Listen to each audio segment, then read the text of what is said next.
कितने लोग हैं कह रहे हैं कि हमारे कुछ स्वप्न हैं उनको हम पूरा करें। अरे बावरे, स्वप्न कभी पूरे होते?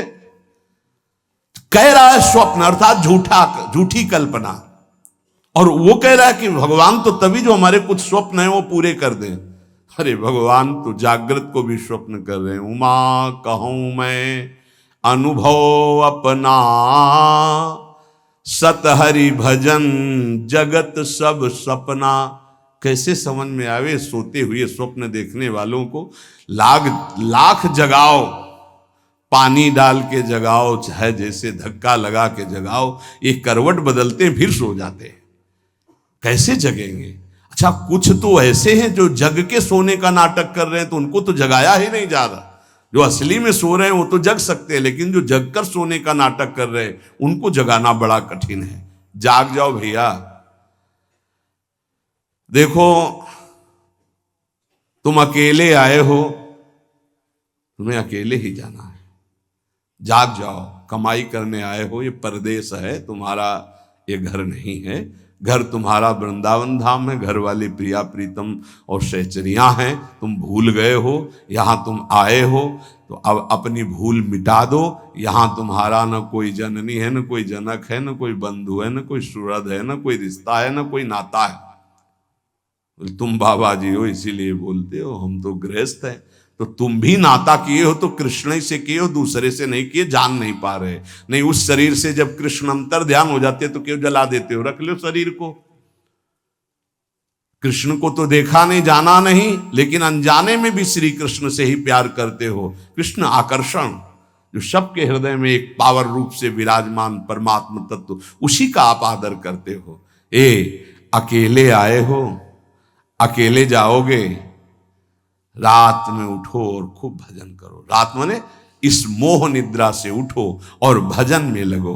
भजन करके ही आप इस माया का जो अंधकार है ये विध्वंस कर सकते हो, अन्यथा कुछ का कुछ आपको दिखाई देगा। ठूठ का भूत नजर आएगा, रस्सी में सांप नजर आएगा। ये बहुत बुरा अंधकार छा गया है अंदर। कुछ नहीं है, किसी भी भोग में सुख नहीं है, किसी भी संग्रह में सुख नहीं, पर बुद्धि मलिन है, इसीलिए इसी में लगी। हमारे आराध्य देव की हम पर बहुत कृपा हो गई है।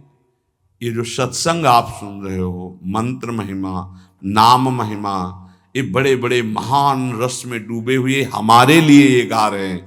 इसलिए पकड़ लो, जो तुम्हें मंत्र मिला है, जो नाम मिला है, इसकी परिपक्व अवस्था तुम्हारे और कृपा से, दोनों से होगी। तुम्हारी कृपा जरूरी है, वैसे सबकी कृपा हो गई है, बस आपकी कृपा बकाया रह गई। आप अपने ऊपर कृपा कर लो, किसी के आशीर्वाद की जरूरत नहीं। आप अपना आशीर्वाद अपने ऊपर कर लीजिए। दूसरे के तो बहुत आशीर्वाद हैं, आपका आशीर्वाद आपको नहीं मिल रहा है, बस इसीलिए आप परेशान हैं। आपका आशीर्वाद, हाँ, अपने ऊपर कृपा कर लीजिए। आप अपने आशीर्वाद से अपना उद्धार कर लीजिए।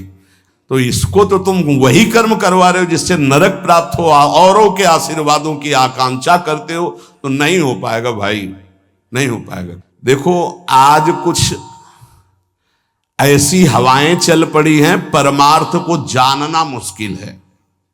कैसे कैसे कैसे नौटंकी नाटक, मतलब आश्चर्य होता है कि तुम उपदेशक के मंच पर बैठकर ऐसे कैसे बोल सकते हो। अगर बोलने को तुम्हें सौभाग्य मिला है तो जो सुखदेव जी ने बोला है, व्यास भगवान ने बोला है, श्री कृष्णचंद्र जो बोले, वो बात बोलो जिससे वो कान में जाए, समझे ना समझे मंगल होगा। ऐसी वार्ता तो ना बोलो जिससे सत्य मार्ग का अस्तित्व ही लुप्त हो जाए सुनने वाले के हृदय से। आज बहुत संकट में धीरे धीरे हमारे धर्म ग्रंथों का रहस्य पड़ता चला जा रहा है, क्योंकि इनके लिए जो हम मंत्र जाप करके बुद्धि पवित्र होती, सो अर्थ बता सके। नहीं तो केवल मनोरंजन रह गया कि सामने वाला केवल प्रसन्न हो जाए, इसके लिए शास्त्र रचे गए। हमारे सामने तो हमारा काम बन जाए, ये शास्त्र है। शास्त्र का ये स्वरूप नहीं है। तुम्हारी जेब भर जाए जो जन्म जन्म से खाली रही, किससे? नाम से भर जाए। तुम्हारी नाम में रति हो, भगवान में रति हो, तुम्हारा ये जीवन मंगल में सुख में जाए, अगर कहीं अगला जन्म हो तो तुम महाभागवतों के रूप में जन्मो, तुम्हें माया फंसाकर रौंद न सके, इसलिए सत्संग है, इसलिए धर्म शास्त्रों की रचना। भगवान को कुछ बोलने की जरूरत थी क्या? जिन्होंने इस माया प्रपंच को रचा, उन्होंने माया मुक्त करने के लिए सूत्र रच दिए। ऐसे चलो तो फंसोगे नहीं, ऐसे चलो, गेम है गेम। ये भगवान ने अपने आप से अपने आप में खेल रचा है। तुम भी उसी अपने आप में अपने आप को देखो, मुक्त हो जाओगे। अब यहां केवल सामने वस्तुएं रखी हैं, केवल भोग सामग्री, केवल पद प्रतिष्ठा, केवल संसार का अस्तित्व, और ये संसार का अस्तित्व इन सबको मिटाने वाला है और हम सजाने वाली बात करते हैं। बहुत बहुत अपने कानों को प्रायः बचा करके रखो। जहां सत्य मार्ग की चर्चा मिले तो सुनो, नहीं तो नाम जप करो, एकांत सेवन करो। ऐसी कोई बात मत सुनो जो नाम रूप लीला धाम से आपको विलग कर दे, नहीं तो जीवन की बड़ी भारी हानि हो जाएगी। और उपासक अपने आराध्य देव को सबके दर्शन से बचावे, ये बड़ी गूढ़ बात हम आपको कह रहे हैं। अब जब खुल करके जैसे यहां सेवा हो रही हो बात अलग है, जब उनका आदेश हो जाए, नहीं तो अपने आराध्य देव के दर्शन से, जैसे कहते हैं ना सबकी श्री जी, सबकी श्री जी नहीं है तो हमारी श्री जी है। हम चाहेंगे तो आपको दर्शन करने देंगे, अन्यथा नहीं करने देंगे, इस पे तुम्हारा अधिकार नहीं है। अपनी जो श्री जी हैं इस पे केवल अपना अधिकार है। पूज्यपाद शिवड़िया बाबा जी महाराज, परमात्मा सर्वव्यापी सबकी वस्तु है पक्का, पर प्यारे लाड़िले प्रभु अपनी वस्तु हैं। जो हमारी पूजा में विराजमान, हम छूने दें ना छूने दें, पूजा करने दें ना करने दें, दर्शन करने दें ना करने दें, इसमें मेरा पूर्ण अधिकार है। ये सबकी वस्तु नहीं है, ये सिर्फ हमारे हैं। जैसे पृथ्वी पर सबका अधिकार है, लेकिन उस पृथ्वी में हमने मकान बना लिया, अब मेरा अधिकार घुसने दे ना घुसने दे, आने दे अंदर ना आने दे। पृथ्वी पर सबका अधिकार, परमात्मा पर सबका अधिकार है, लेकिन जो हमने प्रभु की सेवा विराजमान की, इस पर सिर्फ मेरा अधिकार है। हम चाहें तो तुम छू लो, हम चाहें तो तुम देख लो, नहीं पर्दा लगा देंगे। ये तुम नहीं कह सकते कि खोलो श्री जी सबकी है, नहीं, सबकी श्री जी ढूंढो जाके, ये हमारी पर्सनल श्री जी है, ये हमारे पर्सनल ठाकुर है। जैसे पृथ्वी सबकी, मकान हमारा, जितने में हमारा मकान बन गया है, इसके अंदर आने दे तो हम आने दे, ना आने दे तो ना आने दे। इसलिए उपासक जब तक भगवदाकार वृत्ति ना हो जाए, अपने आराध्य भगवदाकार वृत्ति की अपने आराध्य देव अपने से बात करने लगे, तब तक अपने आराध्य देव को प्रदर्शन ना बनावे। कोकिल साईं कभी किसी को दर्शन नहीं करने देते थे। जब कोई विशेष प्रेमी महाभागवत तब ले जाते थे, वो ये कहते थे कि हमारे लाडली लाल से कुछ कह मत देना, कुछ कहना नहीं तो हम दर्शन करा देंगे। क्या मतलब? वो मूर्ति समझ रहे हैं, देखो जरा, वो खेल रहे हैं, तुम कुछ बोल दोगे वो तुम्हारी तरफ आकर्षित हो जाएंगे, परस्पर उनके खेल में कुछ बोलोगे नहीं, बस चुपचाप दर्शन कर लो। तो वो महाभागवतों से अन्य का तो प्रवेश ही नहीं था। इसका कुछ रहस्य है। अपने ठाकुर जी को प्रदर्शन न बनाए, अपनी सेवा को प्रदर्शन न बनाए, अपने भजन को प्रदर्शन न बनाए। उपासक यदि व्यवहार में उतार देगा अपनी उपासना को, तो वो फिर सिद्ध नहीं हो पाएगा। जब तक अपने आराध्य देव से बात ना होने पावे, तब तक आराध्य देव गुप्त ही रहने चाहिए। और जब आराध्य देव से बात होने लगे, फिर उनकी इच्छा है कि चलो हम मंगल, तो बात अलग। ये गुरुदेव भगवान को भी देखा, आप वो दर्शन। ऐसे जो नाम सेवा है, घंटों ऐसे, घंटों श्री जी का नाम सेवा ऐसे ले, घंटों ऐसे, क्या उनको दिखाई दे रहा है? बार बार बार बार बार। और ये सब होता बंद करके दरवाजा। कभी सेवा प्रकट, वो तो सेवा में थे इसलिए दर्शन नहीं किसी का। और देखो आज वही प्रगट में सेवा हो रही है, प्रगट में सबको खुला। ये साधक को ये सावधानी है, कुछ गूढ़ राशि, इसलिए महापुरुष जन कह रहे हैं उसमें क्यों में ना करके अपनी भावना को पुष्ट करना चाहिए। और ये ध्यान रहे कि भगवान को भोग पाने की इच्छा नहीं होती, क्योंकि वो नित्य तृप्त पूर्ण काम है। भक्त का भाव भगवान की भूख लगाता है। जैसे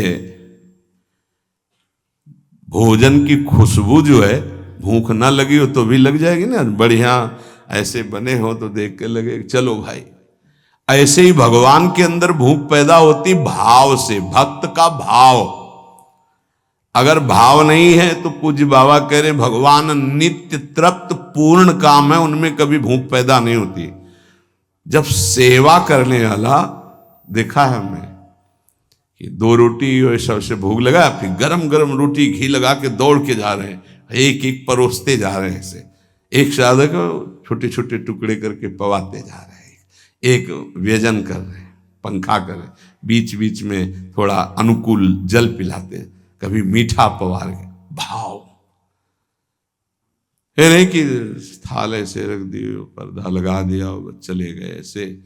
और कुछ लोग तो सुबह चिरौरी और गिलास में पानी रख दिया और फिर शाम के हटा दिया। ऐसा तुम्हारे साथ बर्ताव हो किसी रिश्ते नातेदार के यहाँ तो क्या होगा? जिस कमरे में हो उसी 4 पाई के समीप आकर के एक टेबल रख दे और एक गिलास पानी, थोड़ी चिरौरी रख दे, पर्दा लगा दे बाहर से, या तो दरवाजे में ताला। अब कैसा लगेगा? आप तो पाव बाल भोग में हलवा और चाय और बिस्कुट और ये वो, और ठाकुर जी के आगे छोटी कटोरी में चिरौरी रख दी। परिणाम क्या होगा जानते हो? हाँ, अपराध बनेगा, क्योंकि सेवा विराजमान की हो, परिणाम में आपको फिर संकट घेरेंगे, परेशानी आएगी। अगर ठाकुर जी घर में विराजमान की हो तो अपने पर्सनल ठाकुर जी हैं तो वो वैसे हैं जैसे लाडला पुत्र अपना पुत्र। कैसे? अब कोई महानुभाव तो कि अब हम बाहर जा रहे हैं, पड़ोसी को दे दिए, कभी दो पुत्र अपने पड़ोसी को? दोगे पुत्र? अगर देने की भी बात आ गई तो हृदय हमारा कहेगा नहीं। वो कैसे प्यार करेगा जैसे हम प्यार करते हैं? हमारे साथ ठाकुर जी जाएंगे या ठाकुर जी की व्यवस्था हो के घर में ही कोई एक रहेगा? अब हम कहते हैं साथ रखो, पर ठीक है, फिर उनका सम्मान भी रखो, उनको ऐसे सम्मान से रखो ठाकुर जी को साथ ले जाते हुए जैसे ठाकुर जी को रखा जाता है। सेवा का मतलब है स्वामी अधीन हो जाते हैं, बहुत बड़ी बात है जो सेवा विराजमान करना है। देखा जाता है ठाकुर जी बहुत ऐसे हो गए, ऐसे तो सेवा बताती है कि तुम ठाकुर जी को प्यार नहीं करते, तुम तो ऊपर से बहुत चिकने सब लगाए, ठाकुर जी कैसे, उनका कैसा चेहरा होगा? इसका मतलब सेवा बताती है कि तुम कैसे सेवा कर। इसी सेवा से प्रभु की प्राप्ति हो जाएगी। भावपूर्वक भोग लगाओ तो उनको भूख लग जाएगी, भावपूर्वक आभूषण पहराओ तो तुमसे कहने लगेंगे। कितने भक्तों से ठाकुर जी बात करने लगते हैं जो तन्मय हुए, हमको आज ये इस रंग की पोशाक चाहिए, आज हमको ऐसा भोग चाहिए, आज हमको ये पदार्थ चाहिए। पे अगर भूल गए शयन में जल रखना तो स्वप्न में आके बोले देखो आज तुमने शयन में जल नहीं रखा, आज तुमने रजाई, तो वहां जाके देखा तो वो नहीं। ठाकुर जी बात करने लगते हैं। अपने इष्ट के सिवा अन्य किसी इष्ट विग्रह का अपमान न करे उपासक। यही विचार करे कि हमारे इष्ट ही इन विभूतियों के रूप में विराजमान है। जैसे हम रसिक अनन्य उपासना में हैं, अब हम जा रहे हैं, परिक्रमा लगा रहे, तो केशी घाट में हनुमान जी का अर्चा विग्रह विराजमान, अब आरती हो रही, तो अब ये नहीं है कि हम नहीं खड़े हो गए, हाथ जोड़े, 2-4 आरती, राधा वल्लभ लाल की जय हो मेरे प्रभु, और चल पड़े। कभी किसी श्री विग्रह का अपमान ना करें। कहीं आरती हो रही है, कहीं ऐसा, मान लो आपकी दृष्टि नहीं पड़ी बात अलग, अगर दृष्टि पड़ गई कि अमुक ठाकुर जी यहाँ विराजमान है तो ग्रीवा झुक जानी चाहिए, राधा वल्लभ लाल की जय प्रभु, आगे निकल जाए, क्योंकि हमारे ही प्रभु विभिन्न रूपों में विराजमान है। उपासक को थोड़ा ज्ञान भी होना चाहिए इस बात का कि हम और हमारे प्रभु से हमारा क्या संबंध है। एक बार सभा में हनुमान जी से पूछा गया कि तुम प्रभु से क्या संबंध रखते हो? तुम ज्ञानी हो या भक्त हो? क्या कहोगे अपने आप को? दो प्रश्न। प्रभु से क्या संबंध रखते हो? तुम ज्ञानी हो या भक्त हो? हनुमान जी ने विचार किया कि मैं प्रभु का सेवक हूं, तो सेवक का ज्ञानी कैसे हो सकता है? ज्ञान समुद्र प्रभु का। यदि मैं अपने को अज्ञानी कहता हूं तो मेरे प्रभु पर दोष आता है कि ज्ञान समुद्र प्रभु का सेवक अज्ञानी कैसे हो सकता है। हनुमान जी बोले, शरीर दृष्टि से मैं भगवान का भक्त हूं, सेवक हूं, और ये हमारे स्वामी हैं। जीव दृष्टि से मैं अंश हूं, ये हमारे अंशी हैं, और तत्व दृष्टि से जो ये हैं वो यहां है। इतना ज्ञान गुरुदेव भगवान आरती ऐसे कर रहे थे। पूछा, प्रभु इधर आरती? वो तो समझे में आ रहा था, पर श्रीमुख से सुनना तो उनका जो सिंहासन में विराजमान है वो यहां भी विराजमान। ऐसे जानना कठिन है भाव का विषय। भक्त को साधनावस्था में भले परिचय नहीं मिले, लेकिन सिद्धावस्था में परिचय मिल जाता है कि जो मंदिर में विराजमान वही यहां विराजमान है। अब कोई भेद नहीं रह गया। उपासक को चलते फिरते, उठते बैठते, खाते पीते हर समय जब अपने इष्ट की स्मृति में रहेगा तब इष्टाकार वृत्ति होती है। और इष्टाकार वृत्ति जीव ही हुई तो भूत भविष्य वर्तमान तीनों काल का ज्ञान हो जाता है उसे। क्या हुआ है, क्या हो रहा है, क्या होगा, इष्टाकार वृत्ति होती है। किसका? जगत का नहीं। जगत का चिंतन तो कब छूट गया? अपने इष्ट का। पूर्व में क्या लीलाएं हुई, वर्तमान में क्या हो रही, आगे क्या होने वाली है, ये ज्ञान प्राप्त हो जाता है। जहां कृष्णाकार भगवदाकार इष्टाकार वृत्ति हुई, फिर उसके लिए कुछ दुर्लभ नहीं रहता। सब ज्ञान, सब रहस्य, सब प्रेम, साक्षात्कार, सब कुछ, लीला दर्शन, सब। खास बात है इष्टाकार वृत्ति। वो कैसे होती? बोले, उठते बैठते, चलते फिरते, खाते पीते, हर समय इष्ट की स्मृति, इष्ट का ध्यान। उपासक कब समझे कि हमारी भक्ति चरम लक्ष्य में स्थित हो गई है? बोले, जब केवल प्रेम ही प्रेम की मांग रह जाए, दुख सुख मान अपमान इनकी कोई भान वृत्ति न रह जाए, और केवल प्रेम ही प्रेम, प्रेम में प्रेम की चाह, तब समझे भक्ति का चरम लक्ष्य जागृत हो चुका है। तुम्हें कोई गाली दे, तुम्हारी भाषा में खूब अच्छे से समझते हो, तुम्हें ऐसे दुख ना हो जैसे कोई तुम्हारी विदेशी भाषा में तुम्हें गाली दे, जिस भाषा को नहीं जानते, तो तुम उसके मुंह की तरफ देख करके बस चल दोगे, मुस्कुरा, कुछ बोल रहा है बस।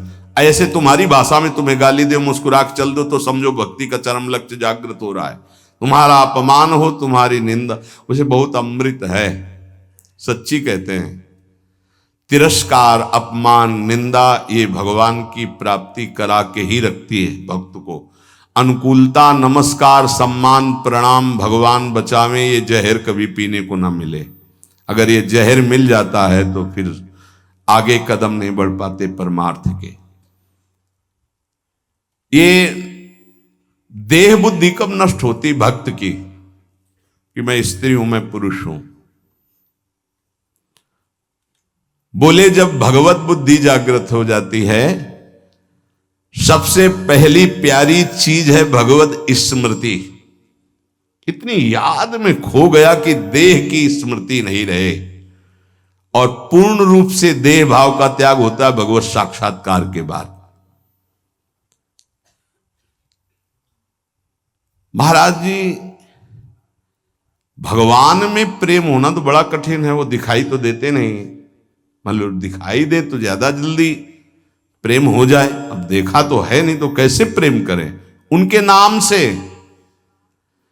उनके नाम में बहुत सामर्थ्य है। उस नाम का निरंतर चिंतन यदि करोगे तो तुम्हारे चित्त के सारे विक्षेप नष्ट हो जाएंगे। श्री कृष्ण को कहा गया है आकर्षणकारी, लेकिन नाम में इतनी सामर्थ्य है कि श्री कृष्ण का आकर्षण कर ले। ये बात अनुभवी महापुरुष ही बोल सकते हैं। श्री कृष्ण का आकर्षण त्रिभुवन को आकर्षित किए और नाम श्री कृष्ण का आकर्षण कर लेता है। इसलिए बिना देखे भी परम सिद्धि को वो प्राप्त होते हैं जो निरंतर नाम जप करते हैं।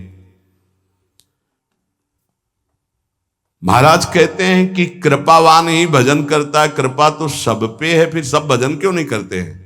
सब पर मोरी बराबर दया। महात्मा और भगवान की कृपा सबके ऊपर समान होती है। उत्तर, पर जो भगवान या महात्मा की आज्ञा का पालन करता है वही उस कृपा का पात्र बनकर कृपा को रोक पाता है, अन्यथा प्रवाह है, निकल गया। जो महात्मा या भगवान की आज्ञा में स्थित रहकर परिस्थिति के अनुसार ना चलकर उसमें अंतर ना आने दे, परिस्थिति के अनुसार, बोले दुखद परिस्थिति आई, भजन छूट गया, आज्ञा का पालन नहीं हो पा रहा, ऐसा नहीं। सुखद परिस्थिति आई, फूल गए, प्रभु को भूल गए उनकी आज्ञा, ऐसा परिस्थिति के अनुसार नहीं। वो भगवत प्रसाद, वो महापुरुषों का प्रसाद प्राप्त करता है जो उनकी आज्ञा में पूर्णतया स्थित रहता है। ये महात्माओं की निंदा क्यों होती है? बड़े बड़े महात्माओं की ये निंदा क्यों होती है? जब इस कोटि के महापुरुष होते हैं तो उनकी निंदा संसार में के लोग क्यों करते हैं? दो स्वरूप हैं, एक है भक्ति, दूसरी है माया। जब वो भक्ति या ज्ञान के द्वारा सिद्ध होते हैं तो जो माया के सिद्ध होते हैं उनके हृदय में अपने आप द्वेष हो जाता है। माया सिद्ध कामी, क्रोधी, लोभी, मोही, ये देखते हैं जब संतों को तो अपने आप इनके आग पैदा हो जाती है। ये कुछ है ऐसा कि ये माया के पार्षद जो है ये आए देखने के लिए, थर्मामीटर डालने के लिए, पर वो थर्मामीटर भक्तों में होता, मायावियों में तो होता नहीं। भक्ति से जान सकते हो, माया के द्वारा नहीं। तो महापुरुषों की जब प्रभाव और यश का विस्तार होता है तो जो मायावी जन होते हैं, माया के दास होते हैं, उनके हृदय में भयंकर द्रोह पैदा हो जाता है, द्वेष पैदा हो जाता है। इतनी जलन उनको होती है कि वो किसी भी तरह मिटा पाए, बस ये बात होती है, किसी भी तरह मिटा पावे। पर सीम की चाप सके को उतासु बड़ रखवार, रमापति जासु जिनके भगवान रक्षक हैं उनको कौन नष्ट कर सकता है। तो इसलिए उपासक को ये भी तैयारी रखनी है कि अपमान, निंदा, तिरस्कार ये हमारे इस मार्ग के पुरस्कार हैं। मिलेगा, मिलता रहा है, मिला है, मिलेगा पक्का। जैसे अपने लोग हैं ना तो बहुत अच्छे से मिलते रहे पूरे जीवन, पूरा अभ्यास रहा है इनका, उनकी कृपा रही है प्रभु की कि ऐसे ऐसे महीना दो महीना में एक दो टेबलेट मिलते रहे हैं कि आपका मान सम्मान यश कीर्ति से जो जहर बढ़ा है वो एक टेबलेट में नीचे उतर जाए। वो उतारते रहते हैं किसी न किसी महापुरुष को भेज करके, माया के महापुरुष, और वो ऐसा वर्ताव कराते हैं। फिर पूछते हैं अब क्या? तो होता है आपकी बड़ी कृपा, तो आगे निकल गए। हम ही थे और कोई नहीं था, हम ही थे और कोई नहीं था। ये तो हम आपसे प्रश्न कर रहे थे। साधक इस बात पे सावधान रहे कि जब उसकी निंदा हो, अपमान हो, तो समझे कि मेरे प्रभु मेरे सामने पढ़ा करके जगत गुरु अब वो प्रश्न कर रहे हैं, मुझे सहन करके आगे निकलना है। आज के सत्संग का सार कुछ समझ में आवे चाहे ना आवे, जो मंत्र मिला है, नाम मिला है, हर समय जपो, ये सब कुछ प्रकाशित कर देगा। और खास बात, हम कैसे हैं हमें ये भूलना होगा। हमारी प्रियाजू कैसी हमें ये याद रखना होगा। अगर हम अपनी याद रखें तो बर्बाद हो जाएगी, पक्की बात है। आज तक की तुम्हें बात बता रहे भाई, अपने घर में जैसे बात की जाती है। अगर इस मार्ग में चलना है तो यहां क्या हो रहा है, यहां क्या होना चाहिए और यहां क्या होगा, ये तीनों जिम्मेवारी हमने अपने प्रभु को दे रखी है। और हम चैन से सोते हैं। जो हो रहा है वो आप कराओ, जो होना हो वो भी करवा लेना। जैसे भी हैं हम आपके हैं, आपके सिवा अब हमारा कोई है नहीं, आपको अब हम छोड़ने वाले नहीं। ये हृदय में बैठा लो। इसलिए बार बार कह रहा हूं कि बहुत तूफान चलते हैं माया के। कभी दक्षिण वायु, कहीं उत्तर की, कभी पछियाव, कभी पूर्वैया। साधक इधर टटिया लगावे तो उधर उड़ा जा रहा है, उधर लगावे तो उधर उड़ा जा रहा है। बहुत गंभीरता से विचार पूर्वक ये सब निर्णय की बात हम आपको कह रहे हैं। हमको अपनी चिंतन की वृत्ति छोड़नी होगी, तभी आगे बढ़ पाओगे। नहीं, आपको बीच बीच में लगेगा कि परिवर्तन तो हुआ नहीं, ऐसी माया है। ये हम खूब एकांत में विचार करके बोल रहे हैं। इसलिए सबसे प्रार्थना है कि अपने को भूलना होगा इस मार्ग में। अपने भक्ति मार्ग की बात कर रहा हूं। हमारे आराध्य देव का स्वभाव कैसा है, उनका प्रभाव कैसा है, वो कितने करुणा में, ये याद रखना है। और अपने में क्या है ये भूलना पड़ेगा, नहीं तो बार बार आप विक्षेप को प्राप्त होंगे। यहां माया आपको ऐसे विचार देगी, ऐसे आपको दर्शन कराएगी, जिससे आराध्य देव का सानिध्य छूट जाए, उनका भरोसा छूट जाए। अब हम जैसे हैं, अगर शरणागति के सत्संग को याद करो आप, तो उसमें यह कहा गया था, उपासक जब अपनी चिंता करता है तो शरणागति पे कलंक लगाता है। ठीक है, अब हम क्या कर सकते हैं? हम तो आपकी शरण में हैं। हम जैसे भी हैं, मलिन विचार, अच्छे विचार, आपने हमको वर्ण किया है ना, हम तो आपको वर्ण बाद में किया, पहले आपने हमें वर्ण किया है। वकालत में हम लोग जीत जाएंगे। हमने आपको वर्ण नहीं किया है, हम तो जानते भी नहीं थे आपको। आपने चयन किया पूरे संसार से, अलग अलग बुलाया, कोई हरियाणा से आया, कोई पंजाब से आया, कोई उत्तर प्रदेश से, कोई तो पकड़ के मंगाया ला अपने अपने भाव द्वारा घसीटा। जब उन्होंने चयन कर लिया है तो क्या देख के चयन किया है? हमें कोई विशेषता थोड़ी देखी है, हमें अधमता देख के चयन किया। ये बेचारा साधन करके भगवत प्राप्ति नहीं कर पाएगा। अब हमको साधन से क्या मतलब है? तो किससे मतलब है? जिन्होंने हमको पकड़ा, हमको उनसे मतलब। उनका स्वभाव कैसा, उनका प्रभाव कैसा, हमारी बात मान लेना। हम हंसते हंसते वो बात करें जिससे आप निहाल हो जाओगे। अपने को देखोगे कदम लड़खड़ा जाएंगे, उनकी तरफ देखोगे भाग पड़ोगे।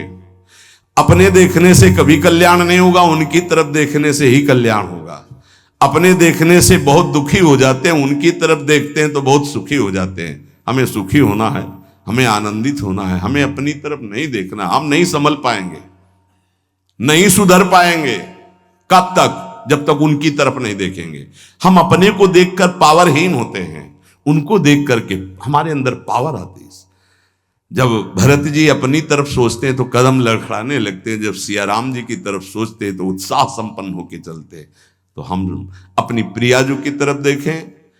जैसी परिस्थिति रोज कट रहा है, रोज की रोज आयु क्षीण हो रही है, मृत्यु के नजदीक जा रहे हैं। हमारे पास राधा नाम धन है, हमें दुर्गति की कोई परवाह नहीं है। हिसाब नहीं कर पाएगा कोई त्रिभुवन में इतना माल हमारे पास है। बोले आपके पास है क्योंकि आप भजन करते रहे। हम एक नाम की बात कर रहे हैं। एक बार तो सुनी लिया ना भी राधा, भले ना बोला हो, तो इसका भी हिसाब नहीं। क्योंकि गावत श्रवणन सुनत सुखाकर विश्व दुरित दवनी, बोलने वाला और सुनने वाला बराबर फल का अधिकारी होता है। खूब नाम जप करो, मंत्र जप करो। जैसे भी हैं, इससे बुरी स्थिति में हमको पकड़ा गया है, इससे बुरी स्थिति में हमको चयन किया गया है।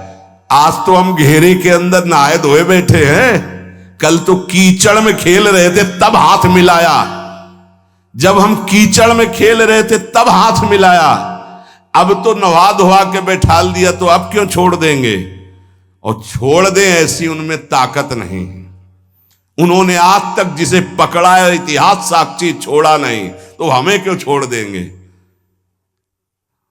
आप समर्थ हो, हम आपको छोड़ सकते हैं, लेकिन आप हमें नहीं छोड़। ये विश्वास है। तोय मोय परी होड़, मोह सोना बिगाड़न को तो सोना। ए भाई, हम ये इसलिए बहुत दैन्य होके बोल रहे कि माया हाथ छुड़वा के तुम्हें अपनी तरफ अपने पाले में न घसीट पावे। देखो तुम बुरे हो, तुम जैसे हो, हमारी श्री जी की हो, पक्का श्री जी मिलेंगी। हम सब उसी पंक्ति में खड़े हैं। सही कह रहे हैं, वो पकड़े हैं इसलिए हम खड़े हैं। नहीं ऐसी हवा चल रही कि ना खड़े रहे, आपकी दृष्टि में भी नहीं आएंगे, ऐसे पड़े हो जाएंगे, ऐसे गिर जाएंगे। वो पकड़े हैं, गुरुदेव पकड़े हैं, श्री जी पकड़े हैं। ये जब हमको पकड़े तो आपको भी पकड़े। आपको नहीं लग रहा कि वो पकड़े तो इतना मान लो हम आपको पकड़े। ऐसे ऐसे नहीं, बहुत जोर की पकड़ है। वो हमको पकड़े और ऐसे पकड़े तो पूरी लाइन बच जाएगी, माया उड़ा नहीं पाएगी। अकेले पड़ जाओगे तो उड़ा ले जाएगी। एक दूसरे को पकड़े हुए हम सब श्री जी के पास चलते। अब देखो इस जन्म में सौदा बीच में मत करो यार, श्री जी चाहिए। इस जन्म में प्रभु चाहिए। इस जन्म में हमें अब माया से मुक्त होना है। थोड़ा तो उत्साह बनाओ, शरीर तो छूटना ही है, ये छोड़ के जाना ही है। उत्साह बना लोगे तो धनी होके चलोगे धनी के पास, नहीं फिर आएंगे यमराज के दूत तो मार डंडो ले जाएंगे बेमतलब गलत दिशा में। इसलिए हमारा कोई अन्य योनि न मिले, अगर हमें जन्म मिले तो मनुष्य जन्म मिले और भगवान की आराधना करूं, आराधना करके पुनः उनको प्राप्त करूं। वैसे तो इसी जन्म में मिल जाए बहुत अच्छा है, इसलिए नाम न छूटने पावे। हे भाई राधा राधा राधा राधा राधा,